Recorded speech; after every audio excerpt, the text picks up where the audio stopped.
السلام علیکم ورحمۃ اللہ تعالی وبرکاتہ۔ مرکز اہل سنت جامعہ رضویہ منظر اسلام کے یوٹیوب چینل ہم سبق درس نظامی میں آپ کا خیر مقدم ہے۔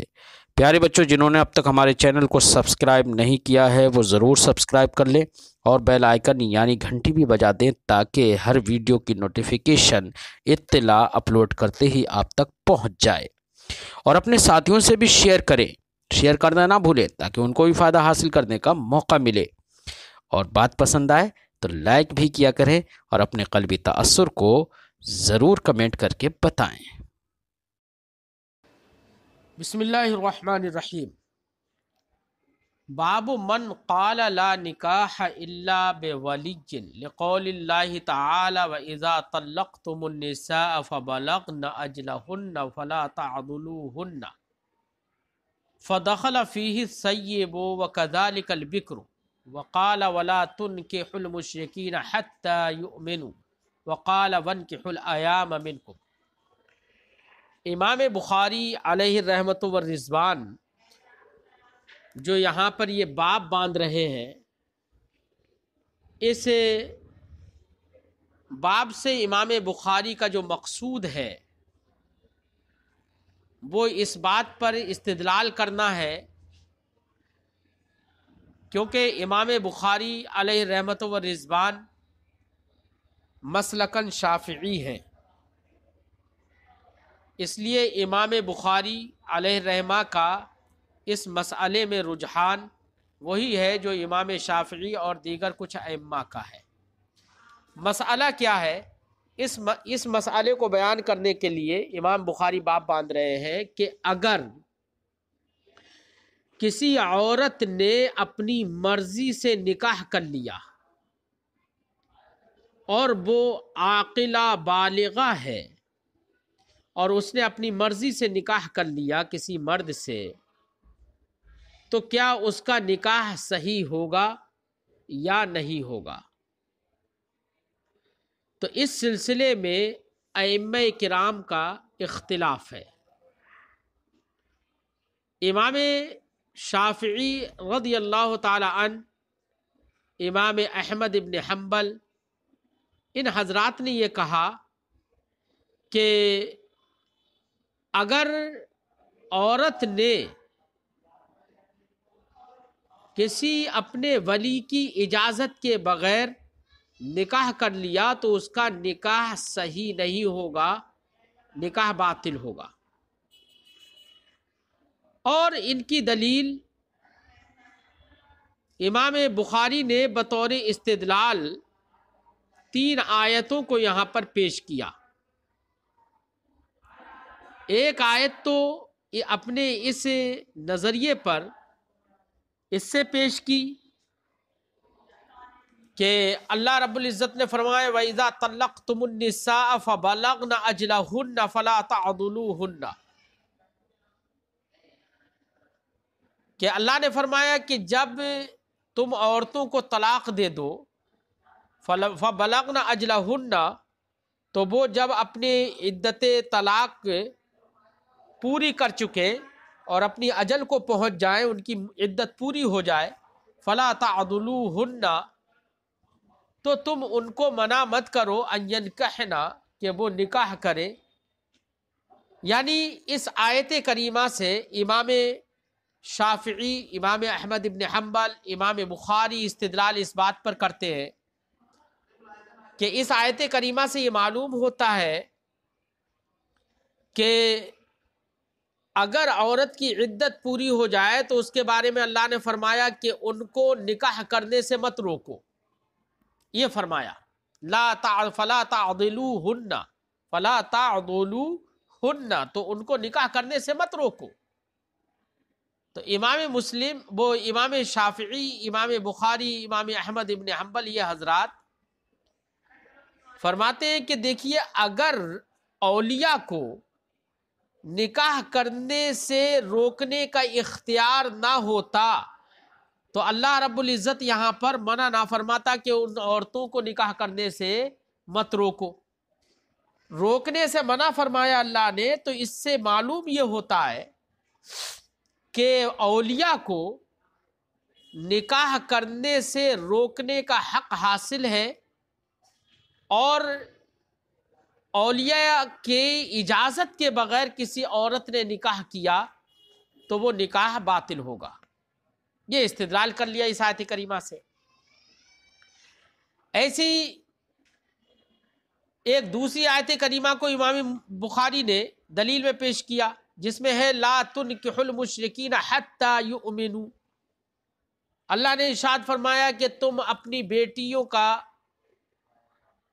اپنے گھر کی لڑکی عورتوں کا نکاح مشرکین سے مت کرو، لا تنکحوا المشرکین، مشرکین سے نکاح نہ کرو، حتی یؤمنوا، یہاں تک کہ وہ مشرکین ایمان لے آئے، تو ایمان لے آئے تو نکاح کر دو۔ تو اس آیت کریمہ میں بھی دیکھو اللہ نے فرمایا لا تنکحوا، اولیاء کو خطاب فرمایا کہ تم نکاح مت کرو مشرکین سے۔ اس کا مطلب یہ ہے کہ اولیاء کو عورت کے نکاح میں دخل ہے، ولی کی اجازت کے بغیر کسی عورت نے نکاح کیا تو نکاح باطل ہوگا۔ ایسی تیسری ایک آیت سے استدلال کیا کہ اللہ نے ارشاد فرمایا وَانْكِحُوا الْأَيَامَ مِنْكُمْ، تم میں سے اپنی بیواؤں کا نکاح کرو۔ کیا کرو؟ بیواؤں کا نکاح کرو۔ تو یہاں پر وَانْكِحُوا، یہ جو خطاب ہے، امام شافعی وغیرہ یہ حضرات فرماتے ہیں کہ یہ خطاب اولیاء سے ہے، یعنی اولیاء کو خطاب کیا گیا کہ تم اپنی بیوہ عورتوں کا نکاح کر دو، نکاح کرو۔ اس کا مطلب یہ ہے کہ ولی اگر نکاح کرے تب تو نکاح ہوگا، ولی اگر نکاح نہ کرے تو ایسی صورت میں نکاح جائز نہیں ہوگا، لہذا کسی عورت نے بغیر ولی کی اجازت کے نکاح کر لیا تو اس کا نکاح نہیں ہوگا۔ یہ امام بخاری علیہ رحمت و رضوان نے اپنے نظریے پر اور اپنے مذہب پر استدلال ان تین آیتوں سے کیا ہے۔ ایسے ہی ان کی دلیل وہ حدیث پاک بھی ہے جس میں یہ فرمایا گیا ایما امرأۃ نکحت من غیر اذن ولیہا فنکاحها باطل باطل باطل، او کما قال رسول اللہ صلی اللہ علیہ وسلم، کہ سرکار نے فرمایا کہ اگر کسی عورت نے اپنے ولی کی اجازت کے بغیر نکاح کر لیا تو اس کا نکاح باطل ہے باطل ہے باطل ہے، 3 بار سرکار نے یہ فرمایا۔ اس سے بھی انہوں نے یہی فرمایا، ان حضرات نے کہا کہ یہاں پر نکاح باطل ہے، یعنی نکاح صحیح نہیں ہوگا۔ ان تمام چیزوں سے ان لوگوں نے استدلال کیا اس بات پر کہ نکاح باطل ہوگا اگر ولی کی اجازت کے بغیر عورت نے نکاح کر لیا۔ یہ ان لوگوں کا نظریہ ہم نے بتایا۔ احناف کے نزدیک یہ جائز ہے کہ کوئی عاقلہ بالغہ لڑکی اپنے ولی کی اجازت کے بغیر اگر نکاح کرنا چاہے تو اس کا نکاح کرنا امام اعظم کے نزدیک جائز ہے۔ اب امام اعظم رضی اللہ تعالی عنہ کے نزدیک جائز ہے۔ امام اعظم رضی اللہ تعالی عنہ اپنی دلیل میں اس حدیث کو ذکر کرتے ہیں کہ جس کو امام ابن حمام نے ذکر کیا ہے، وہ ہے حدیث سرکار نے ارشاد فرمایا الأیم احق بنفسها من ولیہا، کہ ایم یعنی بیوہ عورت وہ اپنے نفس کی، اپنی ذات کی زیادہ حقدار ہے اپنے ولی کے بنسبت۔ اس میں سرکار دو عالم صلی اللہ علیہ وسلم نے صاف لفظوں میں فرمایا ہے کہ بالغہ عورت، بیوہ عورت، عاقلہ بالغہ، وہ اپنی ذات کی زیادہ حقدار ہے اپنے ولی کی بنسبت، لہذا وہ اپنے ذات میں تصرف کر سکتی ہے، وہ خود سے اتنی سمجھدار ہے، لہذا وہ اپنی ذات کی زیادہ حقدار ہے۔ لہذا ولی، اس سے پتہ چل رہا ہے کہ ولی کی اجازت کے بغیر اگر اس عورت نے نکاح کر لیا تو اس کا نکاح جائز ہوگا، درست ہوگا، کوئی حرج نہیں ہے۔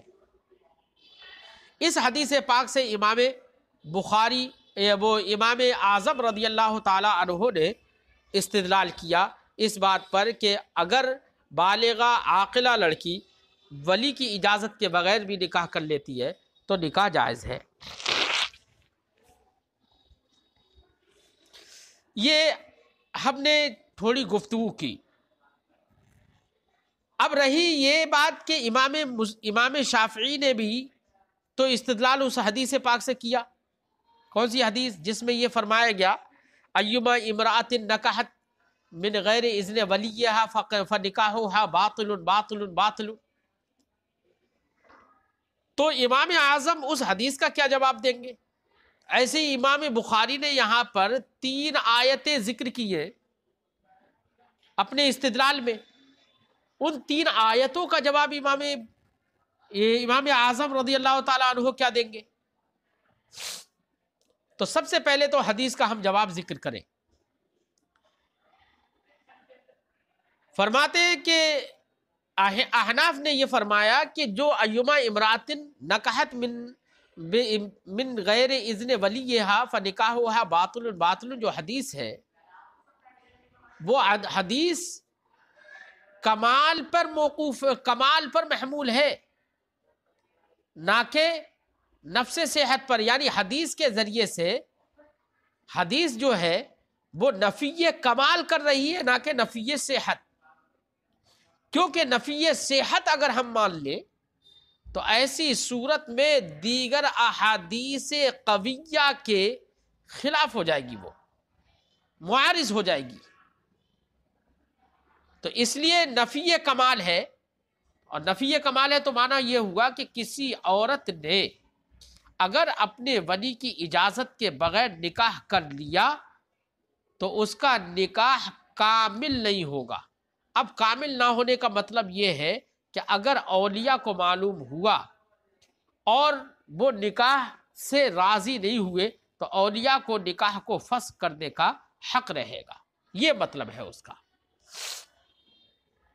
یا یہ مطلب ہے کہ ایما امرأۃ نکحت سے مراد وہ لڑکی ہے جو صغیرہ ہو اور یا پاگل ہو، مجنونہ ہو، جو خود سے اپنے معاملے میں تصرف نہیں کر سکتی ہے، ایسی لڑکی مراد ہے اس سے۔ اگر ایسی لڑکی مراد ہے تو جب ایسی لڑکی مراد ہے تو ایسی صورت میں اس کے لیے تو ہم بھی کہتے ہیں کہ ایسی لڑکی نے اگر اپنے ولی کی اجازت کے بغیر نکاح کر لیا تو اس کا نکاح کیونکہ وہ صاحب تصرف ہی نہیں ہے تو وہ اس کا نکاح باطل ہوگا، اس کے تو ہم بھی قائل ہیں۔ تو اس حدیث کا یہ جواب دیا۔ اب رہی یہ بات کہ ان آیتوں کا جن سے استدلال امام بخاری کر رہے ہیں، ان آیتوں کا جواب کیا ہوگا؟ تو پہلی آیت میں یہ کہا گیا تھا کہ اللہ نے فرمایا وَإِذَا طَلَّقْتُمُ النِّسَاءَ فَبَلَغْنَ أَجْلَهُنَّ فَلَا تَعْضُلُوهُنَّ۔ ترجمے پر دھیان دیجئے۔ اللہ نے فرمایا جب تم عورتوں کو طلاق دے دو، فَبَلَغْنَ أَجْلَهُنَّ، پھر طلاق دینے کے بعد وہ عورتیں اپنی عدت کو پہنچ جائیں، یعنی عدت ان کی پوری ہو جائے، فَلَا تَعْضُلُوهُنَّ، تو تم ان کو منع نہ کرو۔ یہ آیت کریمہ کا ترجمہ ہوا۔ سیاق اور سباق حدیث سے، سباق آیت سے یہ معلوم ہو جاتا ہے کہ مجھے یہ بتاؤ اذا طلقتم النساء میں طلقتم سے خطاب کس کو ہے؟ کون طلاق دے گا؟ شوہر نا۔ کون طلاق دے گا؟ شوہر ہی طلاق دے سکتا ہے، جس کے نکاح میں ہوگی وہی تو طلاق دے گا، جس کے نکاح میں نہیں ہے وہ تھوڑی طلاق دے گا۔ تو اب یہاں پر آیت کریمہ سے یہ معلوم ہوا کہ جب تم طلاق عورتوں کو دے دو اور وہ عورتیں اپنی اجل کو پہنچ جائیں، یعنی ان کی عدت پوری ہو جائے، تو یہاں پر خطاب ہے شوہروں سے جنہوں نے طلاق دی ہے۔ اب فلا تعضلوهن میں بھی کس سے منع کیا جا رہا ہے؟ جب طلاق دے دی ہے اور وہ عدت پوری کر چکی تو اللہ نے فرمایا فلا تعضلوهن، تو اب ان عورتوں کو تم روکو مت۔ کیا نہ روکنے کا مطلب؟ جب تم نے طلاق دے دی، اس کی عدت بھی پوری ہو گئی، اب اگر وہ عورت کسی اور مرد سے، کسی اور سے نکاح کرنا چاہتی ہے تو اب اللہ نے فرمایا ان شوہروں سے کہ جو طلاق دے چکے ان سے کہا کہ تم اب اس کو مت روکو نکاح کرنے سے، یہ مراد ہے۔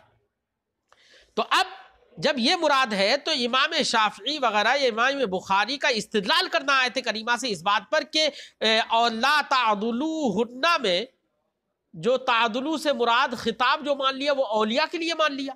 یہ اولیاء کے لیے خطاب ماننا ہی درست نہیں ہے، کیونکہ یہاں پر لا تعدلو کا جو فاعل ہے وہ لوگ ہیں کہ جنہوں نے طلاق دے دی ہے. یہاں پر اولیاء فاعل نہیں ہے کہ آپ یہ استدلال کر لیں کہ اولیاء سے کہا جا رہا ہے کہ تم مت روکو، اور اگر تھوڑی دیر کے لیے مان بھی لو کہ اولیاء ہی سے کہا جا رہا ہے کہ تم اس کو نکاح کرنے سے مت روکو، تو یہ نہ روکنے کے لیے کہا جا رہا ہے. تو اس سے تو اس بات سے صراحتاً یہ سمجھ میں آ رہا ہے کہ اگر عورتیں نکاح کر لیں، اور آگے ہے لا تعدلوہن ان ینکحنا، کہ اگر وہ عورتیں نکاح کر لیں کسی اور سے تو اس کو نکاح کرنے سے مت روکو. تو اس سے تو صاف لفظوں میں یہ سمجھ میں آ گیا کہ عورت دوسرے سے اگر نکاح کر رہی ہے تو ایسی صورت میں اولیاء کو روکنے کا حق نہیں ہے. یہ سمجھ میں آ گیا، سمجھ میں بات آئی. تو اس آیت کریمہ سے شوافع کا استدلال کرنا کسی بھی صورت میں درست نہیں ہے، بلکہ تو صحیح تو یہی ہے کہ یہاں پر لا تعدلوہن میں شوہر مراد ہے جنہوں نے طلاق دے دی ہے، نہ کہ اولیاء. ایسی ہی دوسری آیت کریمہ جس سے استدلال کیا لا تنکحوا المشرکین حتی یؤمنوا، کہ تم مشرکین سے نکاح مت کرو یہاں تک کہ وہ ایمان لے آئیں. تو یہاں پر اولیاء سے کہا گیا ہے مشرکین سے نکاح نہ کرو، ہے نا. تو یہاں پر لا تنکحوا جو فرمایا گیا تو اس میں لا تنکحوا میں اس سے استدلال یہ تو کیا تھا کہ اولیاء سے یہاں پر خطاب کیا گیا ہے. تو جب اولیاء سے خطاب کیا گیا ہے تو ایسی صورت میں اولیاء سے یہ کہہ دیا گیا کہ تم مشرکین سے اپنی بیٹیوں کا نکاح مت کرو. یہی تو مطلب ہوگا امام شافعی کے نزدیک. تو یہ کہنا کہ لا تنکحوا منع کیا گیا ہے نکاح مت کرو مشرکین سے، اس طور سے یہ مراد لینا کہ اس کا مطلب یہ ہے کہ اولیاء ہی نکاح کریں گے، ہے نا، ان کے بغیر نکاح نہیں ہوگا. یہ استدلال کرنا بھی تو صحیح نہیں ہے اس آیت کریمہ سے. کیوں؟ یہاں پر منع کیا گیا ہے. ممکن ہے کہ یہاں پر وہ عورتیں مراد ہوں کہ جو اپنے حق میں تصرف ہی نہیں رکھتی ہیں، مثلا چھوٹی بچیاں ہیں یا پاگل ہیں، وہ بھی تو مراد ہو سکتی ہے. یا یہ کہ لا تنکحوا سے مراد رجال ہیں، اولیاء مراد نہیں ہے، رجال مراد ہیں. ورنہ تو ولی تو کوئی عورت بھی تو ہو سکتی ہے. مراد یہ ہے کہ خطاب ہے عام، اور اس سے مقصود یہ نہیں ہے کہ نکاح کرنا نہ کرنا. مقصود یہاں پر یہ ہے کہ مشرک سے نکاح کرنا یہ ایک مومنہ کا جائز نہیں ہے. لہذا لا تنکحوا سے کوئی ضروری نہیں ہے کہ یہاں پر اولیاء سے خطاب ہو. مراد یہ ہے چاہے وہ عورتیں ہوں چاہے مرد ہوں کوئی بھی ہو، سب سے یہ خطاب ہوگا کہ تم مشرکین سے نکاح مت کرو، چاہے اپنا مت کرو یا اپنی بچوں کا نہ کرو. تو یہاں پر مشرکین سے نکاح کرنے کو روکنا مقصد ہے. لہذا اگر کوئی لڑکی ہے، بالغہ ہے، عاقلہ ہے، اور وہ کسی مشرک سے نکاح کرنا چاہتی ہے تو ایسی صورت میں اس کے لیے بھی یہ خطاب ہوگا لا تنکحوا المشرکین. ٹھیک ہے. تو اس سے تو یہ سمجھ میں آئے گا کہ جن نکاح کرنے والوں سے نکاح کرنے والوں کو روکا گیا ہے، کوئی ضروری نہیں ہے اس سے اولیاء ہی مراد ہو. ایسے ہی تیسری آیت کریمہ وَانْكِحُوا الْأَيَامَ مِنْكُمْ، اپنی بیواؤں کا تم نکاح کر دو. اس سے بھی استدلال کیا کہ ایم کی جمع ہے ایامہ، وہ عورت جس کا شوہر نہ ہو. تو یہاں پر انکحو سے حکم دیا گیا مذکر کے لیے. لیکن مجھے یہ بتاؤ، نکاح ینکحو، نکاحن کا معنی ہوتا ہے نکاح کرنا. کیا ضروری ہے کہ یہاں پر متعدی ہی ہو کہ نکاح کرانے کے ہی معنی میں ہو؟ جیسے کہ ایما امرات نکحت، وہ بھی تو اسی باب سے ہے نا. تو وہاں پر یہی معنی تھا کہ جس عورت نے نکاح کیا اپنا، نہ کہ یہ کہ جس نے دوسرے کا نکاح کرا دیا. تو وَانْكِحُوا تغلیباً یہاں پر مذکر بولا گیا ہے. مراد اس میں عورتیں یہ کہ یعنی اپنے نکاح مت کرو یا نکاح کرو. الایام منکم، اپنی بیواؤں سے، یعنی بیواؤں سے بھی نکاح کرو. ٹھیک ہے. تو اب اس سے کون سی ضروری ہے کہ اس سے اولیاء مراد ہے؟ اگر کوئی عورت بھی اب رہی یہ بات کہ ایامہ جو ہے یہ کوئی ضروری نہیں ہے کہ ایم کی جمع جو ایامہ ہے یہ ایم صرف عورت ہی ہو. اگر عورت کا شوہر نہیں ہے تو اس عورت کو بھی ایم کہا جائے گا. اگر کسی مرد کی عورت نہ ہو تو اس مرد کو بھی ایم کہا جاتا ہے. تو اب وَانْكِحُوا الْأَيَامَ میں عورتوں کو بھی خطاب ہے اور مردوں کو بھی خطاب ہے. تو اب اس سے کوئی اولیاء کا ہونا کیا ضروری ہے؟ کیا آیت کریمہ سے آپ نے استدلال کر لیا کہ اولیاء کو حکم ہوا کہ تم نکاح کرو ایامہ کا؟ تو یہ بھی استدلال کرنا صحیح نہیں ہوگا. یہ چند جواب ہم نے آپ کے سامنے رکھے. باب من قال لا نکاح الا بولی لقول اللہ تعالی، باب ہے اس کا جو یہ کہتا ہے کہ نکاح نہیں ہوتا ہے مگر ولی کے ذریعے سے ہی، کیونکہ اللہ تعالیٰ نے فرمایا، دلیل میں حضرت امام بخاری ذکر کرتے ہیں لقول اللہ تعالی، اللہ کے اس فرمان کی وجہ سے، وَإِذَا طَلَّقْتُمُ النِّسَاءَ فَبَلَغْنَ أَجْلَهُنَّ فَلَا تَعْضُلُوهُنَّ، اس سے استدلال کر لیا. فَدَخَلَ فِيهِ السَّيِّبُ وَكَذَلِكَ الْبِكْرُ. تو امام بخاری فرماتے ہیں کہ یہاں پر نساء کے تحت یا اس نہیں کے تحت، لا تعضلوہن میں نہیں کے تحت سیب عورتیں بھی داخل ہیں اور باکرہ عورتیں بھی داخل ہیں. وقال ولا تنکح المشرکین حتی یؤمنوا، ایسی اللہ نے ارشاد فرمایا کہ مشرکین سے نکاح مت کرو، حتی یؤمنوا، یہاں تک کہ وہ ایمان لے آئیں. وقال، ایسے اللہ نے فرمایا، وانکحوا الایام منکم، اپنے بیوہ عورتوں سے نکاح کرو یا جن کی عورتیں مر گئی ہوں ان سے بھی نکاح کرو. اب یہ آیت کریمہ سے امام بخاری نے استدلال کر لیا اپنے مذہب پر. ہم نے تفصیلی گفتگو کی لیکن بات دراز ہو جائے گی کیونکہ حدیث بھی تھوڑی سی دراز ہے، لمبی ہے. بہرحال خلاصہ باب آپ کے سامنے میں نے پیش کیا، اس کو تھوڑا سا ذہن نشی رکھیں. آگے کی حدیث انشاءاللہ اگلے سبق میں پڑھتے ہیں.